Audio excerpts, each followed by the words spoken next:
ನಮಸ್ಕಾರ. ನಾನು ಶಾಲಿನಿ ರಜನೀಶ್, ಮುಖ್ಯ ಕಾರ್ಯದರ್ಶಿ, ಕರ್ನಾಟಕ ಸರ್ಕಾರ. ಇವತ್ತು 1ನೇ ಏಪ್ರಿಲ್. ನಾವು ಬಹಳ ಮುಖ್ಯವಾದಂತ ಒಂದು ಹೆಜ್ಜೆಯನ್ನ ಕಾಲಿಡ್ತಾ ಇದ್ದೀವಿ. ನಮ್ಮ ಸಂವಿಧಾನದಲ್ಲಿ ಲೋಕತಾಂತ್ರಿಕ ವ್ಯವಸ್ಥೆಯಲ್ಲಿ ಜನರಿಗಾಗಿ, ಜನರಿಗೆ, ಜನರಿಂದ ಆಡಳಿತಾತ್ಮಕ ವ್ಯವಸ್ಥೆಯನ್ನ ಮಾಡಬೇಕು ಅಂತ ತಿಳಿಸಲಾಗಿದೆ. ಅದರಂತೆ ನಾವು ಜನರಾಗಿ, ಅಂದ್ರೆ ಸಾರ್ವಜನಿಕ ನಾಗರಿಕರಾಗಿ ನಮ್ಮ ಜವಾಬ್ದಾರಿ ಏನು ಅಂತ ತಿಳ್ಕೊಳ್ಬೇಕು.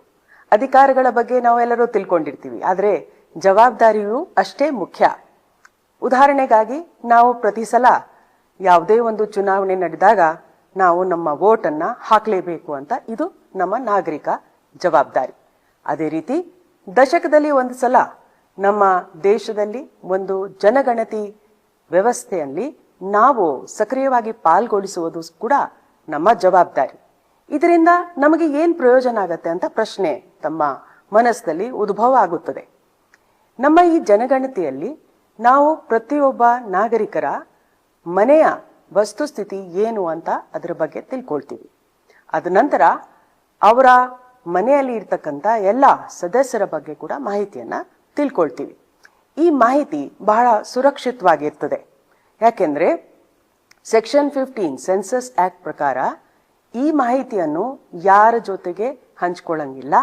ಇದನ್ನ ಗುಪ್ತವಾಗಿ ಇಟ್ಕೊಳ್ಬೇಕಾಗತ್ತೆ. ಇದನ್ನ ಕೇವಲ ಅಭಿವೃದ್ಧಿ ಯೋಜನೆಗಳಿಗಾಗಿ ಅಥವಾ ಸರ್ಕಾರದ ವಿವಿಧ ಅಧಿಕೃತ ಯೋಜನೆಗಳನ್ನ ರೂಪಿಸಲು ಮಾತ್ರ ಉಪಯೋಗಿಸಬೇಕಾಗುತ್ತದೆ.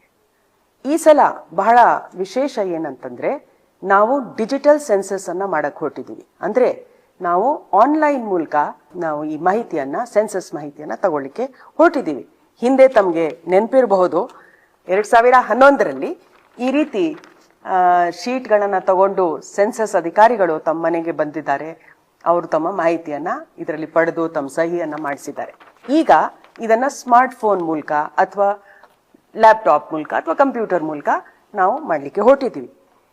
ನಮ್ಮ ಈ ಕಾರ್ಯಕ್ರಮದ ಅಡಿಯಲ್ಲಿ ವಿಶೇಷ ಒಂದು ಘಟ ಏನಂತಾರೆ, ಏಪ್ರಿಲ್ 1ರಿಂದ 15ವರೆಗೂ, ಅಂದ್ರೆ 15 ದಿವಸದಲ್ಲಿ ನಮ್ಮ ನಾಗರಿಕರಿಗೆ ಸೆಲ್ಫ್ ಡೆಕ್ಲರೇಷನ್ ಅನ್ನ ಒಂದು ವ್ಯವಸ್ಥೆಯನ್ನ ಮಾಡಲಾಗಿದೆ.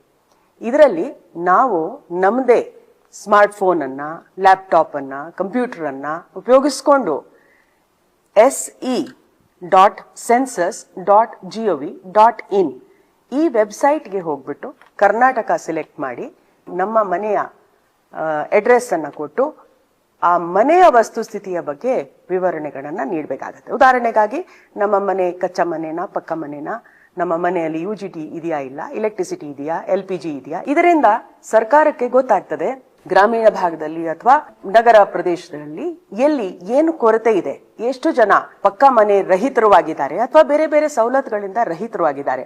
ಅದರಂತೆ ವಿವಿಧ ಯೋಜನೆಗಳನ್ನ ರೂಪಿಸಲು ಸಾಧ್ಯವಾಗುತ್ತದೆ. ಸೆಲ್ಫ್ ಸರ್ಟಿಫಿಕೇಶನ್ ನ ಇವತ್ತು ನಾನು ಸೆನ್ಸಸ್ ಅಧಿಕಾರಿಗಳೊಂದಿಗೆ ಸ್ವತಃ ನನ್ನ ಮೊಬೈಲ್ ಫೋನ್ ನಲ್ಲಿ ಮಾಡಿದ್ದೀನಿ ಮತ್ತು ಕೇವಲ 5 ನಿಮಿಷದಲ್ಲಿ ಈ ಮಾಹಿತಿಯನ್ನ ತುಂಬಿಸಿ ಸರ್ಟಿಫಿಕೇಟ್ ಅನ್ನ ಪಡೆದಿದ್ದೀನಿ.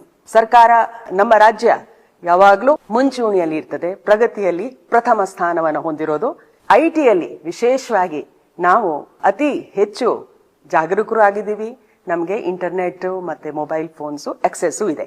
ಅದರಿಂದ ನಾಗರಿಕರಿಗೆ ಇದು ಬಹಳ ಸುಲಭವಾಗಿ ತಮ್ಮ ಅನುಕೂಲತೆ ಪ್ರಕಾರ ಯಾವತ್ತಾದ್ರೂ 10 ನಿಮಿಷವನ್ನ ತೆಗೆದು ಇದನ್ನ ಸೆಲ್ಫ್ ಸರ್ಟಿಫಿಕೇಶನ್ ಮಾಡಿದ್ರೆ ತಾವು ಈ ಒಂದು ಪ್ರಗತಿಶೀಲ ಕಾರ್ಯಕ್ರಮದಲ್ಲಿ ತಮ್ಮ ಕೊಡುಗೆಯನ್ನ ನೀಡಿ ಒಂದು ಹೆಮ್ಮೆಯನ್ನ ಪಡೆಯುತ್ತೀರಿ ಅಂತ ನಾನು ಭಾವಿಸುತ್ತೀನಿ.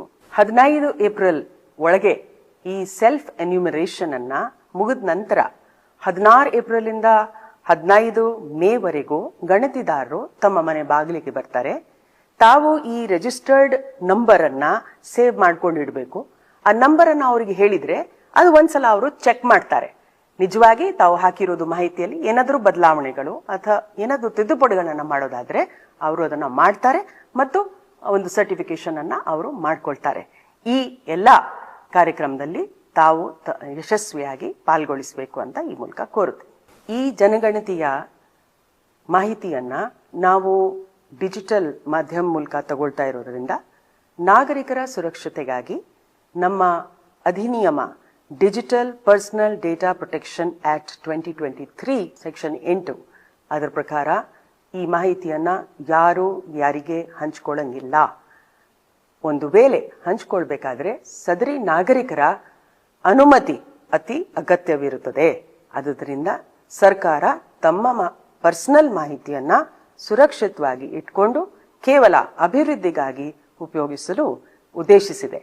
ನಮ್ಮ ರಾಜ್ಯದ ಮಾದರಿಯನ್ನ ಬೇರೆ ಎಲ್ಲರೂ ಅನುಸರಿಸಲಿ ಅಂತ ಭಾವಿಸುತ್ತಾ ಬನ್ನಿ, ನಮ್ಮ ಜನಗಣತಿ ನಮ್ಮ ಅಭಿವೃದ್ಧಿ ಈ ಒಂದು ಯೋಜನೆಯಲ್ಲಿ ಎಲ್ಲರೂ ಭಾಗವಹಿಸೋಣ.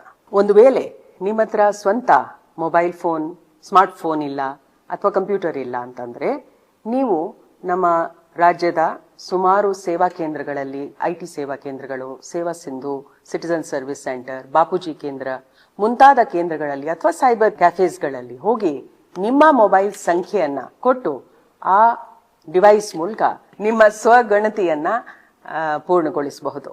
ಅದರಿಂದ ನಾವು ಎಂಟೈರ್ ಈ ಪ್ರಾಸೆಸ್ ಅನ್ನ ಇನ್ಕ್ಲೂಸಿವ್ ಆಗಿ ಮಾಡಬಹುದು. ನಾವು ಯಾರನ್ನ ಹಿಂದೆ ಬಿಟ್ಟು ಹೋಗದಂತೆ ಮಾಡ್ಕೊಳ್ಬೇಕು ಅಂತ ನಮ್ಮ ಎಲ್ಲರ ಜವಾಬ್ದಾರಿ. ಧನ್ಯವಾದ.